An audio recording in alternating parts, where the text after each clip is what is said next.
Assalamualaikum warahmatullahi wabarakatuh. Apa kabar anak-anak semuanya? Semoga hari ini selalu dalam keadaan sehat walafiat, selalu semangat, selalu bersyukur dan selalu menjaga protokol kesehatan. Hari ini Ibu Guru akan melanjutkan materi tentang kerajaan-kerajaan Hindu-Buddha di Indonesia. Tujuan pembelajarannya adalah yang pertama, siswa dapat menjelaskan kerajaan-kerajaan Hindu-Buddha di Indonesia. Yang kedua, siswa dapat menyebutkan beberapa prasasti peninggalan kerajaan pada masa Hindu-Buddha. Dan yang ketiga, siswa dapat menjelaskan persamaan dan perbedaan kehidupan masyarakat pada kerajaan-kerajaan Hindu-Buddha.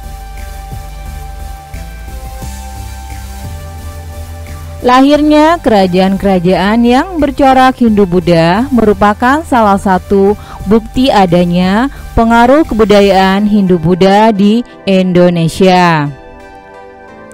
Kebudayaan apa yang telah dihasilkan dari perkembangan kerajaan-kerajaan itu? A. Kerajaan Kutai. Kerajaan Kutai berdiri sekitar abad ke-5. Kerajaan ini terletak di Muara Kaman, Kalimantan Timur, tepatnya di hulu sungai Mahakam. Informasi tentang awal mulai Kutai diketahui dari Yupa. Ada 7 buah yupa yang menjadi sumber utama bagi para ahli untuk mengetahui sejarah kerajaan Kutai. Yupa adalah tugu batu yang berfungsi sebagai tugu peringatan. Yupa ini dikeluarkan pada masa pemerintahan Raja Mulawarman. Prasasti Yupa ditulis dengan huruf Palawa dan bahasa Sangsekerta. Berdasarkan salah satu isi prasasti Yupa, kita dapat mengetahui nama-nama raja yang pernah memerintah di Kutai, yaitu Kudungga, Aswawarman, dan Mulawarman.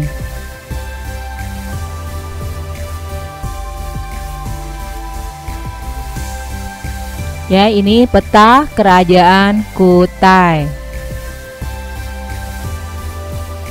Ya, selanjutnya B itu kerajaan Tarumanegara.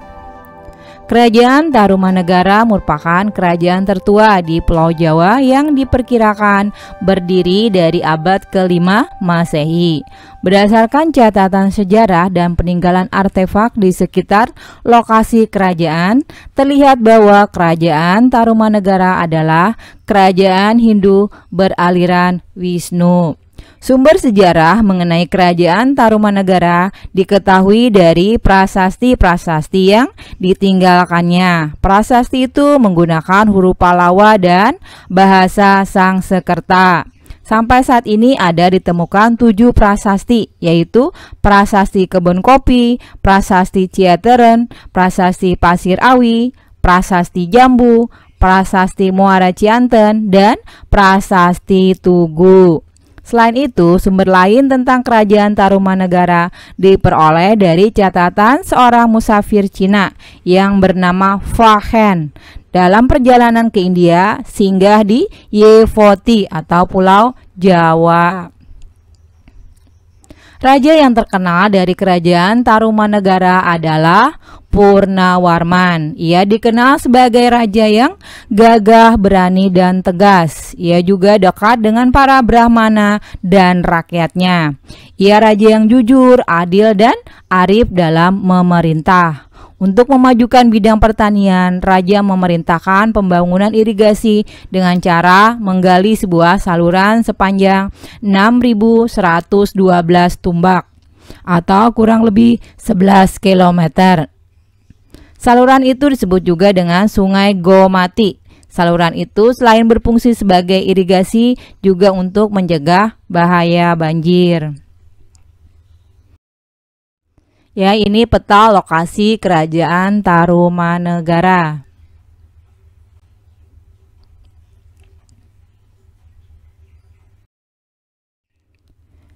C. Kerajaan Sriwijaya.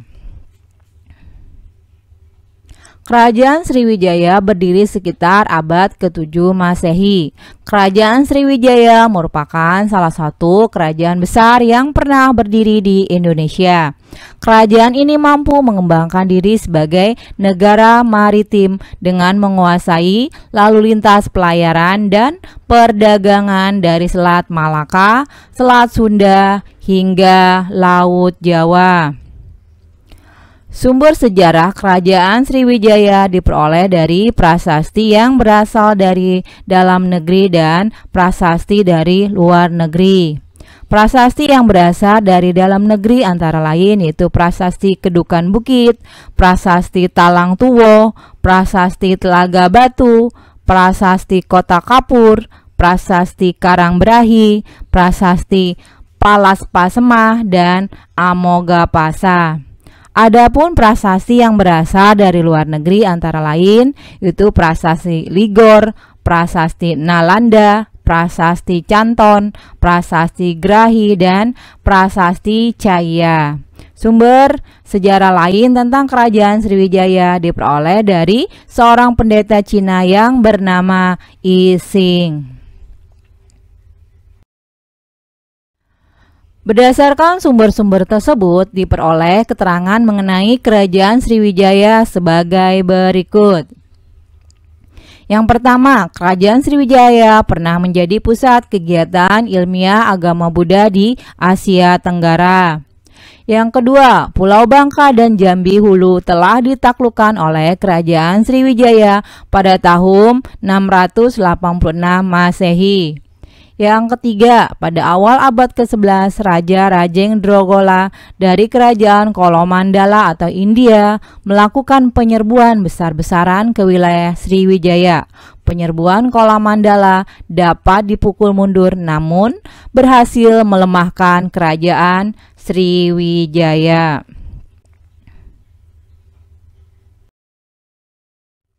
Ya, ini lokasi Kerajaan Sriwijaya. Pada abad ke-11, kekuasaan Kerajaan Sriwijaya mulai mundur. Salah satu penyebabnya adalah penyerbuan besar-besaran ke wilayah Sriwijaya oleh Raja Rajendragola dari Kolomandala. Pada tahun 1017 Masehi, Kerajaan Kolomandala mengadakan serangan pertama. Serangan kedua dilakukan pada tahun 1025 Masehi. Penyerbuan Kolomandala dapat dipukul mundur, namun kekuatan armada Laut Sriwijaya mengalami kemunduran. Akibat peperangan ini, banyak kapal Sriwijaya yang hancur dan tenggelam. Hal ini menyebabkan banyak daerah kekuasaan Sriwijaya yang melepaskan diri.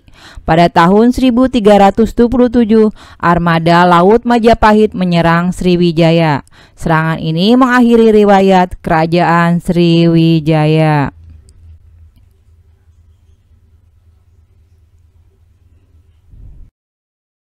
Ya, selanjutnya D. Kerajaan Mataram kuno. Kerajaan Mataram kuno berdiri pada pertengahan abad ke-8. Kerajaan ini diperintah oleh dua dinasti, yaitu dinasti Sanjaya yang beragama Hindu dan dinasti Sailendra yang beragama Buddha. Kedua dinasti itu saling mengisi pemerintahan dan kadang-kadang memerintah bersama-sama. Sumber sejarah Kerajaan Mataram kuno diperoleh dari prasasti peninggalannya. Prasasti tersebut diantaranya adalah Prasasti Canggal, Prasasti Kalasan, Prasasti Ligor, Prasasti Nalanda, Prasasti Klurak, dan Prasasti Mantiasi. Ya, ini merupakan peta lokasi Kerajaan Mataram kuno. Kehidupan politik Kerajaan Mataram kuno diwarnai dengan pemerintahan dua dinasti yang silih berganti. Berdasarkan prasasti Janggal, diketahui Mataram kuno mula-mula diperintah oleh Raja Sana, kemudian digantikan oleh ponakannya yang bernama Sanjaya. Raja Sanjaya memerintah dengan bijaksana sehingga rakyat hidup aman dan tentram. Hal ini terlihat dari prasasti Canggal yang menyebutkan bahwa tanah Jawa kaya akan padi dan emas. Setelah Raja Sanjaya, Mataram kuno diperintah oleh Rakai Panangkaran. Dalam prasasti Kalasan disebutkan bahwa Rakai Panangkaran telah memberikan hadiah tanah dan memerintahkan membangun sebuah candi untuk Dewi Tara dan sebuah biara untuk para pendeta agama Buddha. Tanah dan bangunan tersebut terletak di Kalasan. Hal ini menunjukkan bahwa Rakai Panangkaran mendukung adanya perkembangan agama Buddha.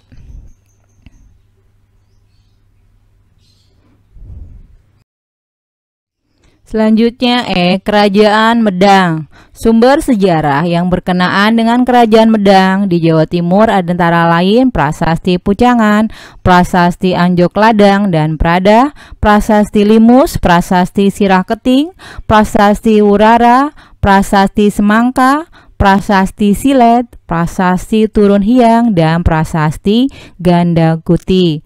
Sumber yang lain adalah berita dari India dan Cina.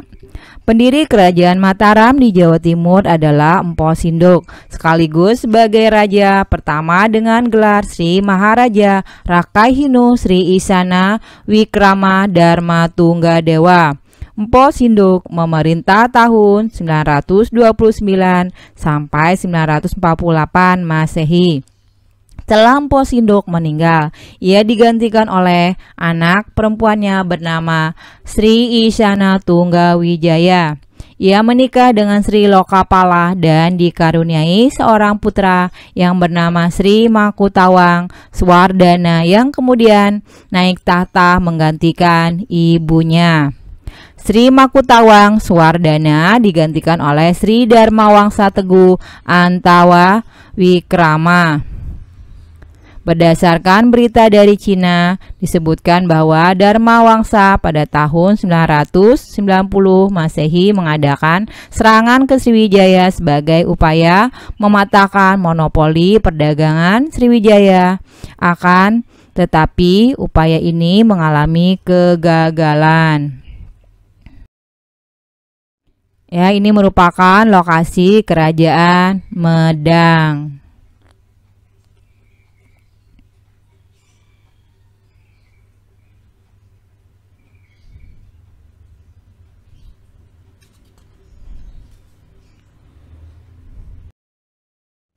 Ya, selanjutnya Kerajaan Kediri.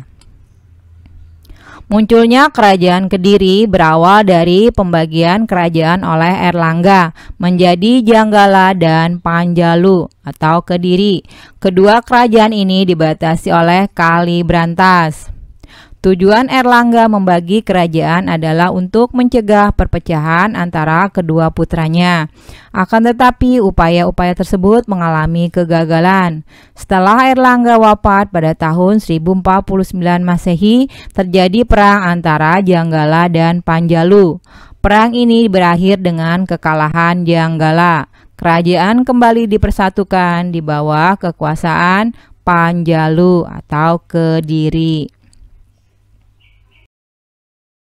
Ya, ini merupakan peta lokasi dan prasasti Kerajaan Kediri. Perkembangan seni pada masa Kerajaan Kediri ditandai dengan ditulisnya beberapa kitab sastra. Kitab-kitab tersebut antara lain Kitab Bharatayuda, Kitab Kresna Yana, Kitab Smaradahana, dan Kitab Lubdaka.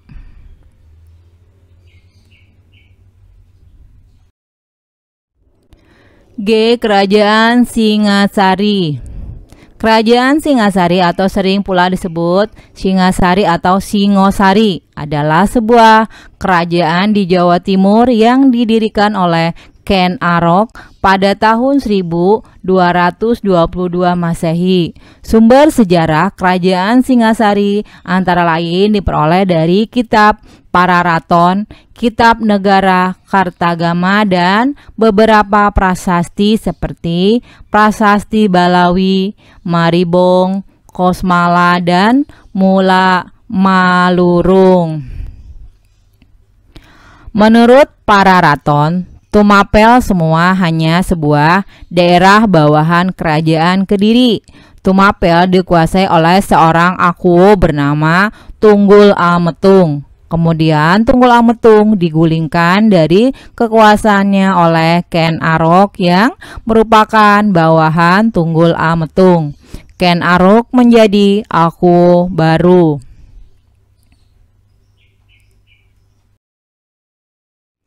Ya, ini merupakan peta kerajaan Singosari.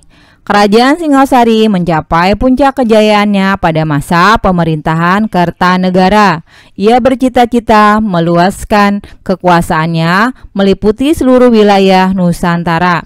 Kertanegara berhasil memperluas kekuasaan ke beberapa daerah diantaranya Bali, Kalimantan Barat Daya, Maluku, Sunda, dan Pahang. Ya, selanjutnya Kerajaan Majapahit. Majapahit adalah sebuah kerajaan di Jawa Timur yang berdiri sekitar tahun 1293 Masehi. Kerajaan Majapahit dianggap sebagai kerajaan Hindu-Buddha yang terbesar dalam sejarah Indonesia. Sumber sejarah Kerajaan Majapahit diantaranya diperoleh dari Kitab Pararaton, Kitab Sotasoma, dan Kitab Negara Kertagama. Selain itu ada pula beberapa prasasti diantaranya Prasasti Gunung Botak, Prasasti Kudado, Prasasti Blambangan, dan Prasasti Langgaran. Munculnya Kerajaan Majapahit erat hubungannya dengan keruntuhan Kerajaan Singosari. Ketika Singosari diserang oleh Jayakatwang, Raden Wijaya yang merupakan menantu Kertanegara berhasil meloloskan diri. Ia mendapat pertolongan dari Bupati Sumenep bernama Arya Wiraraja. Berkat pertolongannya, Raden Wijaya mendapat pengampunan dari Jayakatwang dan diberi tanah di hutan Tarik dekat Mojokerto. Daerah tersebut kemudian diberi nama Majapahit. Kerajaan Majapahit mencapai puncak kejayaan pada masa Hayam Wuruk yang memerintah tahun 1350 sampai 1389 Masehi. Pemerintahan Hayam Wuruk dibantu oleh Gajah Mada. Menurut Kitab Negara Kertagama, daerah kekuasaan Majapahit meliputi Sumatera, Maluku, Papua, Tumasik atau Singapura, dan sebagian kepulauan Filipina. Majapahit juga memiliki hubungan dengan Champa, Kamboja, Siam, Birma, bagian selatan, dan Vietnam, dan bahkan mengirim duta-dutanya ke Tiongkok. Ya, ini merupakan peta lokasi Kerajaan Majapahit. Kejayaan Majapahit mulai mengalami kemunduran setelah pemerintahan Hayam Wuruk berakhir. Raja-raja yang berkuasa tidak mampu mengembalikan kejayaan Majapahit. Di samping itu, terjadinya perang saudara yang dikenal dengan Perang Paragreb pada tahun 1401 sampai 1406 Masehi, menyebabkan kekuatan Majapahit melemah. Unsur lain yang menyebabkan semakin mundurnya kerajaan Majapahit adalah meluasnya pengaruh Islam pada saat itu. Kerajaan Majapahit akhirnya runtuh setelah mendapat serangan pasukan Demak di bawah pimpinan Adipati Unus. Ya, demikianlah pembahasan hari ini. Semoga bermanfaat. Ibu guru ucapkan terima kasih. Wassalamualaikum warahmatullahi wabarakatuh.